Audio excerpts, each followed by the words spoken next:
তারা কেমন ছিলেন, তাদের মহব্বতটা কেমন ছিল। আল্লাহু আকবার। সাহাবায়ে কেরামদের মধ্যে একজন আদনা সাহাবীর সাথে সমস্ত উম্মতের তুলনা করা সম্ভব নয়। এজন্য উলামায়ে কেরাম বলেন, ও দুনিয়ার উম্মতেরা, তোমরা যদি এই কথা মনে করো যে সাহাবায়ে কেরামদের মহব্বত কি পরিমাণ নবীজির সাথে ছিল, নবীজির প্রতি সাহাবায়ে কেরামদের মহব্বত কেমন ছিল, যে সারা দুনিয়ার উম্মতদের নবীর প্রতি মহব্বত আর ভালোবাসা যদি এক পাল্লায় রাখা হয়, আর নবী সাল্লাল্লাহু আলাইহি ওয়াসাল্লামের আদনা থেকে আদনা একজন সাহাবীর নবীর প্রতি মহব্বত যদি পাল্লায় রাখা হয়, ওই আদনা থেকে আদনা একজন সাহাবীর মহব্বতের পাল্লা ভারী হয়ে যাবে। আদনা থেকে আদনা একজন সাহাবীর ভালোবাসা, ইশক আর মহব্বত, এটা যদি এক পাল্লায় রাখা হয়, আর আমরা সারা দুনিয়ার মানুষের মহব্বত যদি এক পাল্লায় রাখা হয়, এই আদনা একজন সাহাবীর মহব্বতের পাল্লা ভারী হয়ে যাবে। তাহলে তাদের সাথে আমাদের কি তুলনা করা যায়? তাদের কি পরিমাণ মহব্বত ছিল, কি পরিমাণ মহব্বত ছিল। ছোট্ট একটা ঘটনা আজকে আলোচনা। উহুদের ময়দানে আল্লাহ রাসূল সাল্লাল্লাহু আলাইহি ওয়াসাল্লাম যখন আহত হয়ে গেলেন, তুমুল বেগে যুদ্ধ শুরু হয়েছে। আল্লাহ রাসূল সাল্লাল্লাহু আলাইহি ওয়াসাল্লামের দিকে তীর আসতে আসতে, অর্থাৎ বেঈমান কাফেররা তীর মারতেছে বৃষ্টির মতো।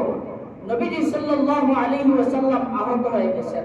দেখুন, একজন সাহাবী, ইতিহাসের কিতাবে আসছে যে নবীর সাহাবী হযরত আবু তালহা রাদিয়াল্লাহু তাআলা আনহু, তিনি নবী সাল্লাল্লাহু আলাইহি ওয়াসাল্লামের বুকের সাথে বুক এইভাবে মিলিয়ে তিনি তাকে এইভাবে আড়াল করছেন, আর প্রত্যেকটা তীর তার পিঠের মধ্যে আঘাতপ্রাপ্ত হচ্ছে, পিঠের মধ্যে বিঁধে যাচ্ছে, পিঠের মধ্যে গেঁথে যাচ্ছে।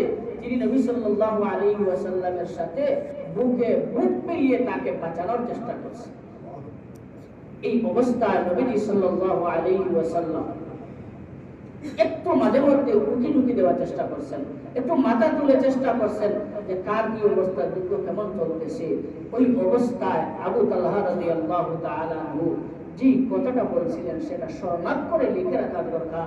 তখন তিনি বড় মায়া ভরা কণ্ঠে, হৃদয় ভরা কণ্ঠে তখন তিনি বলছিলেন, বিআবি আনতা ওয়া উম্মি লা তুশরিফ ইউসিবুকা সাহমুম মিন সিহামিল কাওম। আল্লাহর সাহাবী হযরত আবু তালহা রাদিয়াল্লাহু তাআলা আনহু উহুদের ময়দানে যখন ঝড়ের মতো তীর নবীর দিকে আসতেছিল, ওই অবস্থায় আবু তালহা রাদিয়াল্লাহু তাআলা আনহু নবী সাল্লাল্লাহু আলাইহি ওয়াসাল্লামের বুকের সাথে বুক এইভাবে মিলিয়ে রাখছেন। কেন এইভাবে বুক মিলিয়ে রাখছেন? এই কঠিন মুহূর্তে নবী সাল্লাল্লাহু আলাইহি ওয়াসাল্লামের বুকের সাথে বুক মিলিয়ে রাখছেন, পিঠ দিয়ে আগলে রাখেন নাই। কেন? যে আমার নবীর দিকে আমার পিঠ আমি দিতে পারি না, এই বেয়াদবি আমার কাছ থেকে প্রকাশিত হোক, এটা আমি চাই না।